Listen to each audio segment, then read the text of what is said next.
नमस्कार, आप देख रहे हैं लोकमंच न्यूज और मैं हूं आपके साथ सत्यम गौर। आज बात करेंगे मध्य प्रदेश की। आपको बताते चले कि मध्य प्रदेश में लगातार ग्राफ अपराध का जो है वो बढ़ता जा रहा है। इसके साथ ही अगर महंगाई की बात करें तो महंगाई भी चरम सीमा पर है।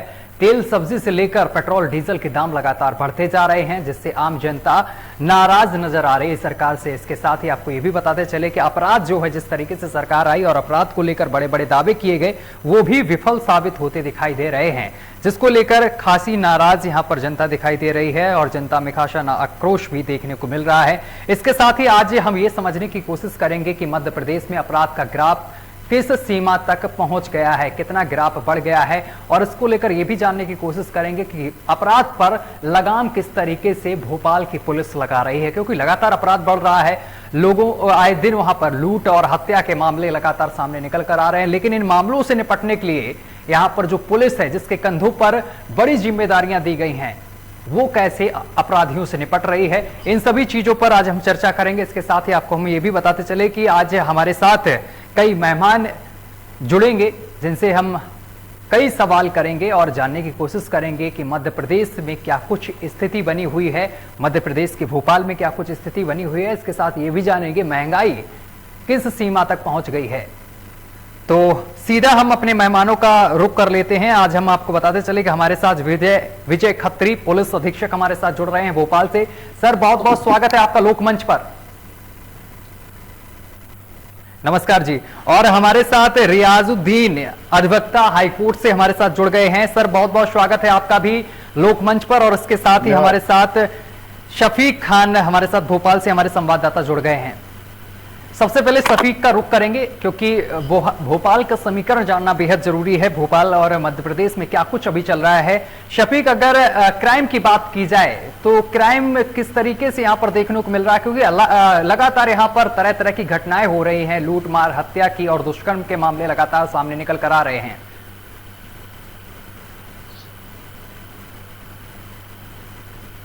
शफीक, आवाज पहुंच रही है आप तक? लगता है शफीक तक हमारा कनेक्शन अभी तक नहीं जुड़ पा रहा है। चलिए, हमारे साथ विजय खत्री लगातार जुड़े हुए हैं, इनसे ही जानने की कोशिश करते हैं। विजय जी, आप तक आवाज पहुंच रही है हमारी? हाँ, बिल्कुल आ रही है। विजय जी, जिस तरीके से लगातार अगर भोपाल की बात की जाए तो अपराध लगातार बढ़ रहे हैं, लूट और हत्याओं की जो घटनाएं हैं वो लगातार सामने निकल कर आ रही हैं। इन घटनाओं पर किस तरीके से लगाम लगा रही पुलिस? मैं आपको ये बताना चाहूंगा जी कि विगत करीब करीब 1-1.5 साल से हम सभी लोग कोरोना जैसी महामारी से जूझ रहे हैं और 2 बार लंबे काल अवधि के लिए लॉकडाउन भी लगाए गए थे जी। क्योंकि लॉकडाउन के समय में कोई भी आवाजाही बंद थी, कोई भी बाहर नहीं आ रहे थे, इसलिए अपराध भी काफी कम हो गए थे। और अब जब लॉकडाउन खुले हैं तो अपराध हो रहे हैं, तो उससे ऐसा प्रतीत हो रहा है, आभास हो रहा है कि अपराध बढ़ गए हैं। लेकिन वस्तुतः अगर हम 2019 के आंकड़ों से भी तुलना करते हैं तो अपराधों में किसी भी तरीके की वृद्धि नहीं है, बल्कि कुछ कमी ही है। और फिर भी लेकिन चूंकि जनता में मैसेज जा रहा है कि अपराध एकदम से बढ़े हैं, इसका कारण ये है कि पिछले जब लॉकडाउन चल रहा है तो अपराध कम हो रहे थे, इसलिए ऐसा प्रतीत हो रहा है। तो भी हम अपनी तरफ से जो भी अपराध घटित हो रहे हैं त्वरित कार्रवाई करते हैं और जल्दी से जल्दी हम आरोपियों को गिरफ्तार करके और कर रहे हैं। विजय जी, अगर जहरीली शराब की ज्यादातर बात करें तो जहरीली शराब से मौतों के जो आंकड़े हैं वो लगातार बढ़ते जा रहे हैं और कई घटनाएं ऐसे सामने निकल कर आ रही हैं, चाहे वो मध्य प्रदेश हो या फिर उत्तर प्रदेश हो या फिर कोई और अन्य जिला हो, अन्य राज्य हो, हर जगह से ऐसी खबरें सामने निकल कर आ रही हैं। जहरीली शराब से लगातार लोगों की मौत हो रही है, लेकिन जहरीली शराब का जो कारोबार है उस पर लगाम नहीं लग रही है। अगर जहरीली शराब पर किस तरीके से लगाम लगाने की पुलिस प्रयास कर रही है और किस तरीके से अभियान चलाया जा रहा है? जहरीली शराब के प्रचलन को रोकने के लिए हम लगातार कार्रवाई कर रहे हैं। जितने भी ऐसे जी हेलो जी जी जी आ रही है आपकी? हेलो जी सर, आ रही है आपकी? Hello hello hello hello hello जी, आवाज आपकी आ रही है हम तक है? नहीं, बीच में कोई और भी हेलो हेलो की आवाज आ रही है। हाँ, वो एक्चुअली में और भी गेस्ट हमारे साथ जुड़े हुए हैं। जी, आप कंटिन्यू। जी जी, आ रही है आवाज आपकी, बोलिए। हाँ, जो अवैध शराब की कार्रवाई है वो भी हमने पिछले दिनों में बहुत ज्यादा कार्रवाई की है। जितनी भी इस तरह के अड्डे हैं जहाँ अवैध शराब बेचने के कारोबार होते हैं और इस तरह की जो फैक्ट्रियां हैं, क्योंकि ये जो अवैध शराब होती है इसमें कई बार मिथाइल अल्कोहल का इस्तेमाल करके, एस्पिरिट का इस्तेमाल कर करके, और चूंकि ये अपेक्षाकृत सस्ती पड़ती है तो ग्रामीणों को इस तरह का अवैध विक्रय किया जाता है, जिससे कि ये मौतें होती हैं। अभी हमारे भोपाल में तो कोई प्रकरण नहीं हुआ है, लेकिन एमपी में, मुरैना में, उज्जैन में और मंदसौर में घटनाएं लगातार कार्रवाई की जाती है। मुरैना में इससे पहले कई घटनाएं भी सामने निकल कर आई, जिसको लेकर पुलिस ने तत्काल कार्रवाई की और कई लोगों को गिरफ्तार भी किया था। लेकिन सर, जिस तरीके से ये घटनाएं सामने निकल कर आ रही हैं और जिसके बाद लोगों की जहरीली शराब पीने से मौत हो रही है, जो शराब तस्कर हैं, जो मादक पदार्थ की तस्करी करते हैं, इनके खिलाफ अभियान किस तरीके से पुलिस चला रही है और इसकी धरपकड़ किस तरीके से की जा रही है और ऐसे अपराधियों के खिलाफ किस तरीके की कार्रवाई पुलिस की तरफ से देखने को मिलती है? हम इसमें कई स्तरों पे उनके खिलाफ कार्रवाई कर रहे हैं। जो अवैध शराब और जहरीली शराब के प्रकरण है, आबकारी एक्ट में जो धाराएं हैं उनके अंतर्गत तो कार्रवाई करते ही करते। इसके अलावा जो प्रिवेंटिव एक्शन लिए जा सकते हैं, उनके खिलाफ नशे की कार्रवाई करना या जलावतन की कार्रवाई करना, और इसके अलावा उनके द्वारा जो अवैध अतिक्रमण किए गए या विदाउट परमिशन कोई निर्माण किया गया तो उसको भी ध्वस्त करने की हम कार्रवाई कर रहे हैं। और इसका बड़ा अच्छा मैसेज जा रहा है समाज में भी, और उनके हौसले भी टूट रहे तस्करों के, और हम लगातार इस पर कार्रवाई कर रहे हैं। सर, एक सवाल और है हमारा कि जिस तरीके से ये देखा जा रहा है कि जो यहाँ पर फरियादी हैं, जो अपनी शिकायत को लेकर थाने में पहुंचते हैं और शिकायत दर्ज कराते हैं, तो ये देखने को ज्यादा मिल रहा है कि दुष्कर्म का मामला हुआ या किसी भी प्रकार का मामला हुआ तो ये जो एफआईआर होती है इसे दर्ज करने में पुलिस की तरफ से कोताही बरती जा रही है, लेट लपेट कार्रवाई हो रही है, और जो फरियादी है उसको ज्यादा थाने के चक्कर लगाने पड़ रहे हैं। जब वो जो केस है वो मीडिया के संज्ञान में आता है तभी उस पर कार्रवाई होती है। ये ऐसा बिल्कुल नहीं होता है। कुछ थानों से ऐसी खबरें सर सामने निकल कर आ रही, कुछ जो थाना क्षेत्र हैं, कुछ जो पुलिसकर्मी, मैं सभी की बात नहीं कर रहा हूँ, कहीं कहीं से ऐसी खबरें सामने निकल कर आ रही जहां पर पुलिस की तरफ से ढीला रवैया देखने को मिलता है। ऐसे पुलिसकर्मियों के खिलाफ कार्रवाई किस तरीके की देखने को मिलती है? नहीं, इस तरह की जब भी हमें कोई शिकायत प्राप्त होती है कि जिसमें थाने के द्वारा कार्रवाई नहीं की जा रही है, सुनवाई नहीं हो रही, उसमें हम थाना प्रभारी के खिलाफ भी एक्शन लेते हैं और संबंधित पुलिसकर्मियों के खिलाफ भी एक्शन लेते हैं। और हम लोगों का, वरिष्ठ अधिकारियों का तो पूरा प्रयास यही रहता है कि थाने पे ही विक्टिम की सुनवाई हो जाए और उसकी वहाँ पे ही एफआईआर हो जाए, हम तक आने की उनको जरूरत न पड़े। हम ये लगातार प्रयास। विजय खत्री जी, एक सवाल और है हमारा आपसे कि जिस तरीके से लगातार लूटपाट की घटनाएं बढ़ रही हैं, कहीं ना कहीं जनता में डर है, रात के समय लोग निकलने से ज्यादातर कतराते हैं कि सुरक्षित नहीं, अगर बाहर जाएंगे कहीं हमारे साथ कोई अप्रिय घटना ना हो जाए, और लूटपाट की जो घटनाएं, अपराधी हैं जो वारदात को अंजाम दे रहे हैं, इन लोगों के खिलाफ किस तरीके से कार्रवाई की जा रही है? क्योंकि लगातार अपराधियों में यहाँ पर हौसला लगातार अफजाई हो रहा है। मुझे लगता है कि अपराधियों में पुलिस का खौफ नहीं रह गया है, क्योंकि आए दिन ऐसी घटनाएं सामने निकल कर आ रही हैं। सर देखिए, जो ये लूट की घटनाएं होती हैं, ये तो इसके लिए हम प्रिवेंटिव एक्शन के रूप में यही करते हैं कि जो पुराने अपराधी हैं जिनका क्रिमिनल रिकॉर्ड है उनके खिलाफ हम लगातार प्रिवेंटिव एक्शन कार्रवाई करते रहते हैं। इसके अलावा भोपाल शहर में हमने ऐसे ब्लाइंड स्पॉट चिन्हित कर लिए हैं जहाँ पर ऐसी वारदात की जा सकती है। वहाँ पे पर्याप्त रोशनी की व्यवस्था के लिए हमने नगर निगम से भी संपर्क किया है, कुछ स्थानों पर रोशनी हो भी गई है, और इसके अलावा लगातार हम इन स्थानों पे पेट्रोलिंग कराते रहते हैं और अपनी पेट्रोलिंग व्हीकल्स जो हैं उनको लगातार वेंटिलेट करके और कोशिश करते हैं कि सामान्य जनता में सिक्योरिटी की भावना प्रबल हो और इस तरह की वारदातों को रोक भी लगाई जा सके। और जब कभी कोई घटना घटित हो जाती है तो भी हम त्वरित कार्रवाई कर करके और जल्दी से जल्दी आरोपियों की गिरफ्तारी जी। सर, अगर महिला सुरक्षा की हम बात करें तो महिलाओं को सुरक्षित रखने में पुलिस कितनी कारगर साबित हो रही है? क्या पेट्रोलिंग रात के समय की जाती है? क्योंकि महिलाओं में ज्यादातर डर साफ तौर पर देखने को मिलता है। रात के समय में 8 बजे के बाद महिलाएं घर से निकलने से कतराती हैं, बाहर निकलने से वो झिझकती हैं कि कहीं कोई अप्रिय घटना ना हो जाए। तो इसको लेकर किस तरीके से मुहिम चलाई जा रही है? और साथ ही सर एक सवाल और कि महिलाओं को जागरूक करने के लिए किस तरीके से पुलिस अभियान चला रही है कि महिलाओं में डर खत्म किया जाए, जो महिलाओं के अंदर डर है? हमारे यहाँ भोपाल में तो इस तरह की बात कभी सामने आई नहीं है कि महिलाएं रात को 8 बजे के बाद निकलने से कतराती हो। यहाँ इस तरह का कोई डर वाला माहौल नहीं है। पुलिस लगातार विजिबल रहती है और एक्टिव भी रहती है, सब जगह चेकिंग चलती रहती है। तो यहाँ अभी तक मेरे कार्यकाल के दौरान तो इस तरह की बात कभी नहीं आई है। और बाकी जहाँ तक महिलाओं को जागरूक करने की और उनको समझाने सुझाव देने की बात है, वो हमारे लगातार प्रयास चलते रहते हैं। और जो अभी इस तरह की घटनाएं होती है साइबर वाली, जिसके महिलाओं को ब्लैकमेल और इस तरह की बातें, उसके लिए भी हम लोग लगातार जागरूकता अभियान चलाते रहते हैं। कॉलेजों में जाकर के और बाकी जगहों पे भी हम लगातार कार्रवाई करते हैं।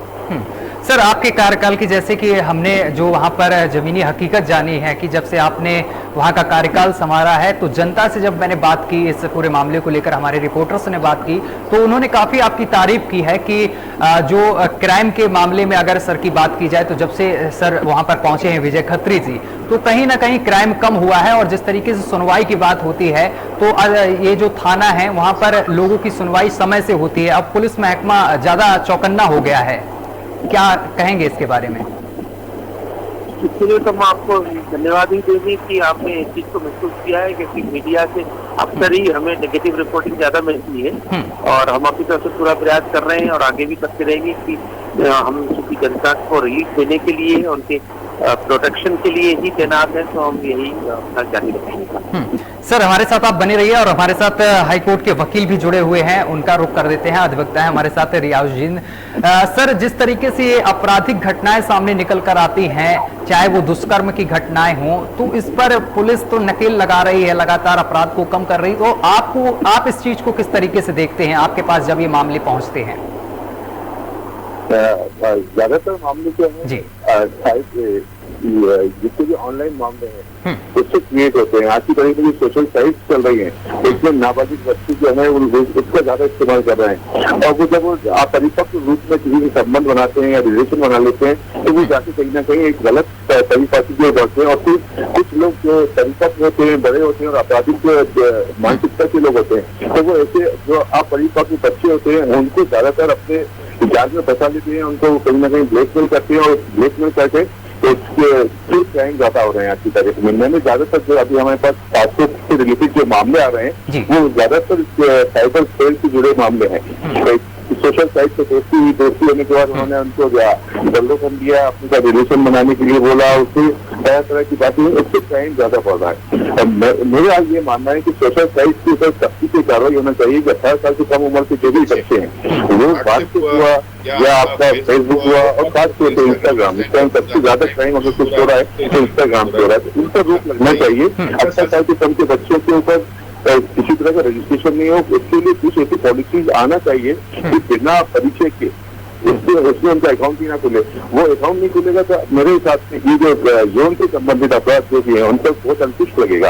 और दूसरा, सर ने अभी बोला ये कि वो जिस तरह से काम कर रहे हैं, मैंने भी सर की तारीफ सुनी है। और अगर इस तरह से हर पुलिस अधिकारी अपनी जिम्मेदारी को निर्वहन करने लगेगा तो मेरे हिसाब से क्राइम कम हो जाएगा। सबसे बड़ी प्रॉब्लम ये है कि पुलिस को हम दोस्तों दे देते हैं, लेकिन जिस तरह की पुलिस होना चाहिए, अब जैसे थाने में 300 पुलिस की जरूरत है, 300 पुलिस मैन होना चाहिए, लेकिन 100 पुलिस वाले हैं। अब काम तो 300 का है और कल 100 पुलिस वाले रहे और उसके ऊपर लॉ एंड ऑर्डर आ जाता है कैपिटल में, तो उनकी तो जिम्मेदारी बहुत बढ़ जाती है। हम जिम्मेदारी उनको दे सकते हैं, कहीं ना कहीं उनमें भी कुछ कमियां होती हैं, लेकिन सबसे ज्यादा जरूरी है कि हमें अपने आप को कैसे सुधारना है, इसके बारे में अवेयरनेस की जरूरत है।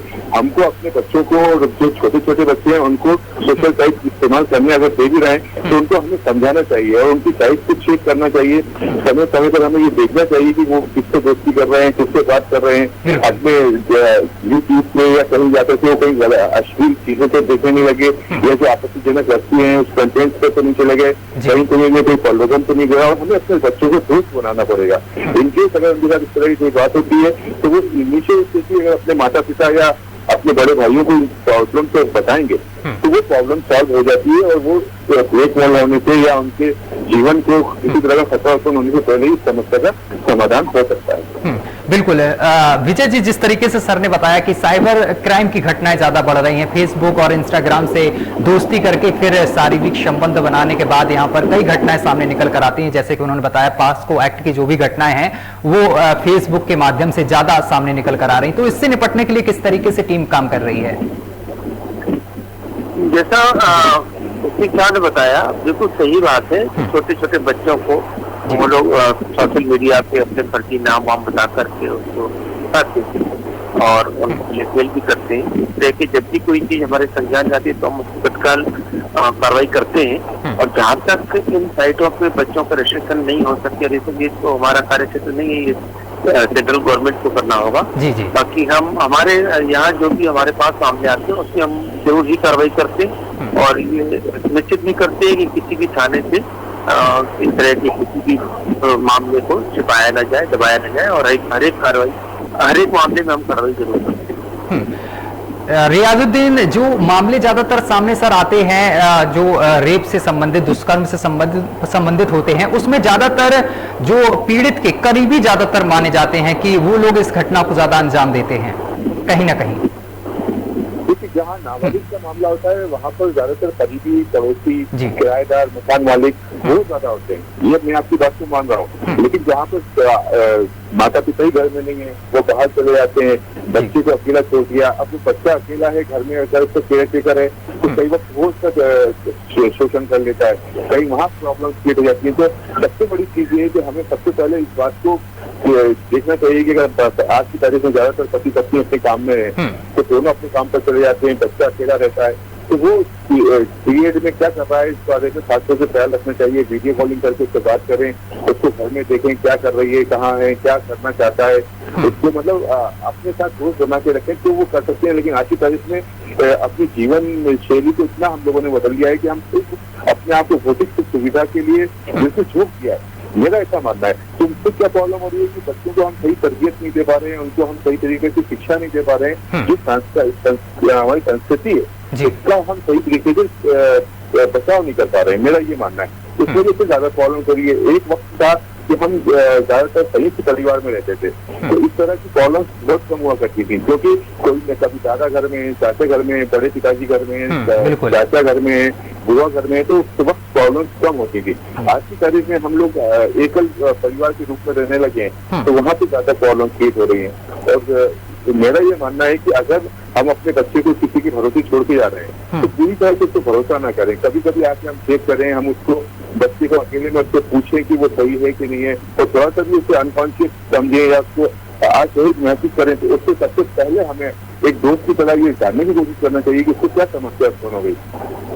दोस्त की प्रॉब्लम को वहीं पर इनिशियल स्टेज से ही समाप्त किया सकता है, क्योंकि कोई भी एकदम से किसी के ऊपर अटैक नहीं करता या उसका शोषण नहीं करता जब तक कि पूरी तरह से विश्वास अर्जित नहीं कर लेता। थोड़ा करके आगे बढ़ता है। अगर वो इनिशियल स्टेज पर हम उसको समझ लेंगे तो इसको हम मतलब इनिशियल जो 16 साल से कम के बच्चे हैं उन पर रोक लगाई जा सकती है और उनको इस अपराध में और इस गंदगी से बचाया जा सकता है। बिल्कुल। मेरा यही मानना है कि हमको अपने बच्चों का खास ध्यान रखना चाहिए, उनके साथ किस तरह का व्यवहार हो रहा है, वो किसके साथ बैठ रहे हैं, उनका फ्रेंड सर्कल कैसा है, खासतौर से उसके ऊपर खास ध्यान दिया जाए तो बहुत सी समस्या का निदान हो सकता है। ठीक है सर, आप हमारे साथ बने रहिए। हमारे साथ भोपाल से हमारे संवाददाता भी लगातार जुड़े हुए हैं। जिस तरीके से यहाँ पर शफीक, जिस तरीके से घटनाएं लगातार सामने निकल कर आती हैं, रेप की हो या दुष्कर्म की हो या लूटपाट की घटना हो, इन घटनाओं को अगर देखा जाए तो इसके पीछे ज्यादातर कुछ करीबी लोग सामने निकल कर आ रहे हैं। अगर भोपाल की बात की जाए रफीक, तो किस तरीके से यहाँ पर क्राइम देखने को मिल रहा है? क्राइम कम हुआ है या फिर अधिक हुआ है?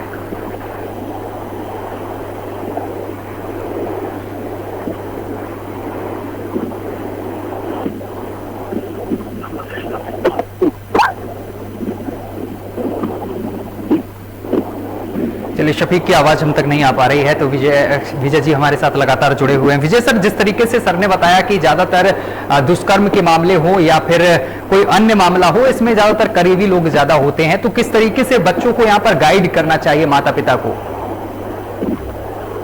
ये बात सही है कि बच्चों के साथ जो भी अपराध हो रहे हैं और बच्चे जो जिनके माँ बाप बच्चों को अकेला छोड़ करके चले जाते हैं अपने काम पे, उनके साथ इस तरह की घटनाएं होने की बहुत आशंका रहती है। तो इसके लिए तो सामाजिक स्तर पे ही जागरूकता अभियान चलाए जाने चाहिए, और हम लोग इस तरह के अभियान चलाते भी रहते हैं। और अभी जैसे कोरोना समाप्त हुआ है तो फिर से हम अभियान चला करके स्कूल कॉलेजों में और सब जगह बैड टच गुड टच के बारे में बच्चों को बच्चियों को बताना, ताकि उनके साथ इस तरह की कोई हरकत हो तो उनको समझ में आना चाहिए कि ये गलत है।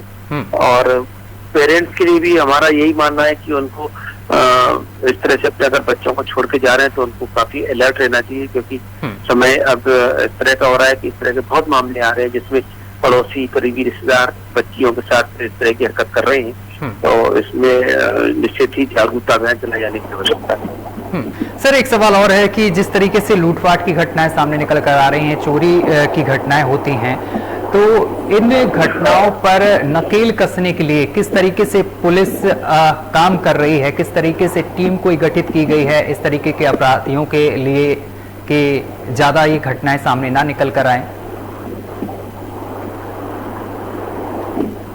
विजय जी। पुलिस के स्तर पे तो जो हो सकता है वो हम कर ही रहे हैं। इसमें सामाजिक संस्थाओं की भी भूमिका बहुत प्रभावी है, और पूरे समाज को इस तरह से जागरूकता अभियान चलाना चाहिए, जिससे कि इस तरह की घटनाएं जो बहुत ही सुनने में भी बहुत खराब होती हैं और बच्चों की मानसिक अवस्था पे भी बहुत बुरा दबाव डालती है। इसलिए इस तरह के लिए तो एक पूरे समाज को ही जिम्मेदार उठाना पड़ेगा। और बाकी पुलिस तो अपना काम करती है, उनके पास जब कोई रिपोर्ट आती है तो अपराध कायम कर सकते हैं और आरोपी को जेल भेजने का काम करते ही है। लेकिन इस तरह की घटनाओं पर रोक लगाने के लिए समाज से ही हमें ये एक अभियान कराना चाहिए। सर, जिस तरीके से यहाँ पर जो पीड़ित लोग होते हैं और वो थाने में तहरीर दर्ज कराने के लिए आते हैं, तो इस दौरान क्या पुलिस कर्मियों को गाइड किया जाता है कि किस तरीके से जो फरियादी है उसके साथ बिहेव करना चाहिए, किस तरीके से पेश होना चाहिए पुलिस कर्मियों को? इसके बारे में किस तरीके से आप लोग गाइड करते हैं?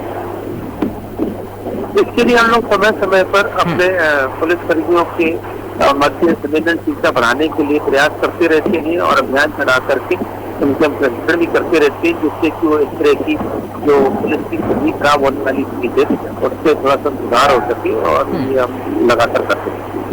रियाज जी, जिस तरीके से लूटपाट के अगर कोई मामले सामने निकल कर आ रहे हैं, ज्यादातर देखा जा रहा है कि लूटपाट की घटनाएं ज्यादा सामने निकल कर आती हैं, लूटपाट हो गई, चोरी हो गई, और हत्याएं के भी सामने जो मामले हैं वो भी सामने निकल कर आ रहे हैं। इस टाइप के जो केस आते हैं सामने, इस केस को आप किस तरीके से देखते हैं और इस पर लगाम लगाने के लिए पुलिस को क्या कुछ करना चाहिए? आपकी क्या राय है? देखिए, पुलिस अपना काम अपनी जगह करती है। पुलिस का काम ये है कि जब अपराध होगा उसके बाद उसको रोकने की कोशिश करती है। उसके अलावा अपराध ना हो इसको रोकने के लिए तरह तरह की स्कीम सरकार चलाती है, एनजीओ खोल रखी है। एनजीओ का जो काम है वो मेरे हिसाब से एनजीओ उस काम को सही तरीके से कर नहीं पा रही है। दूसरी बात, लूट के आज की तारीख में जो आप मामले कह रहे हैं, मैं लूट के मामले सबसे ज्यादा आज की तारीख में हो रहे हैं, और उसमें ज्यादातर यंगस्टर जो नई उम्र के बच्चे हैं वो इन्वॉल्व है। दूसरा सबसे बड़ी बात यह है कि पढ़े लिखे लोग ज्यादा लूट कर रहे हैं। तो इससे ये निष्कर्ष निकलता है कि जो बच्चे पढ़े लिख करके भी ये क्राइम कर रहे हैं, या तो उनकी सुख सुविधा की जो उनकी आदत पड़ गई है वो पूरी नहीं कर पाने की वजह से करते हैं। दूसरा, उनके शौक लग जाते हैं ऐसे बड़े बड़े कि वो बड़ी गाड़ियों में मेंटेन करें और मोबाइल महंगे महंगे इस्तेमाल करें।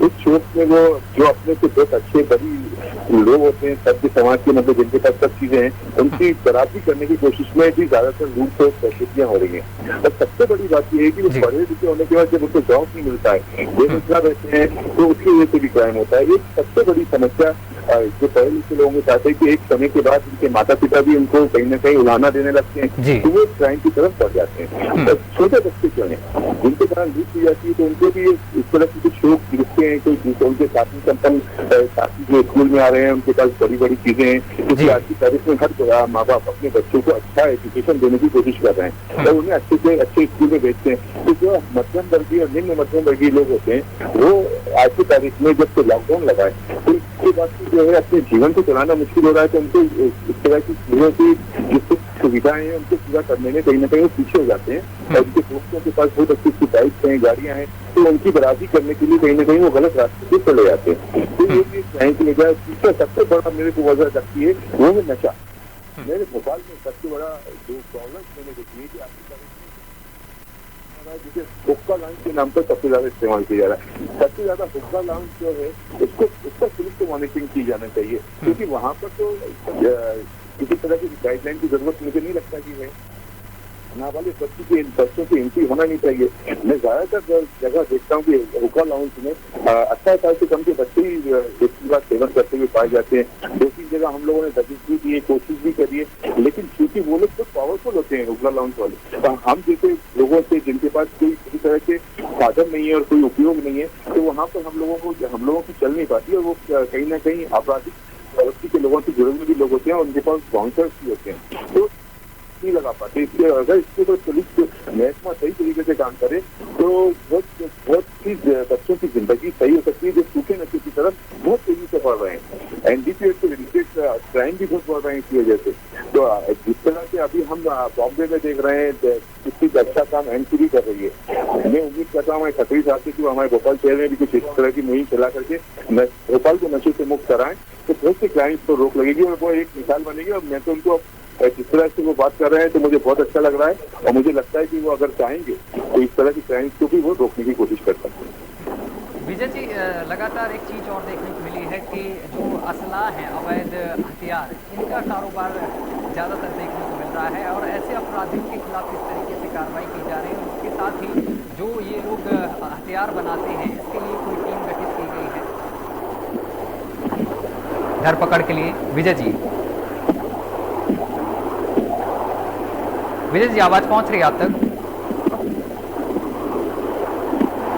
चलिए, हमें लगता है हमारा संपर्क टूट गया है विजय जी से।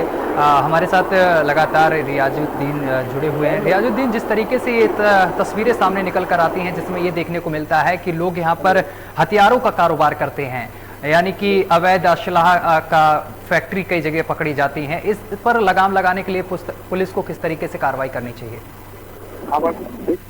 देखिए, पुलिस एक ऐसा महकमा है कि उसके पास हर जगह हर क्राइम के बारे में पर्याप्त जानकारी होती है।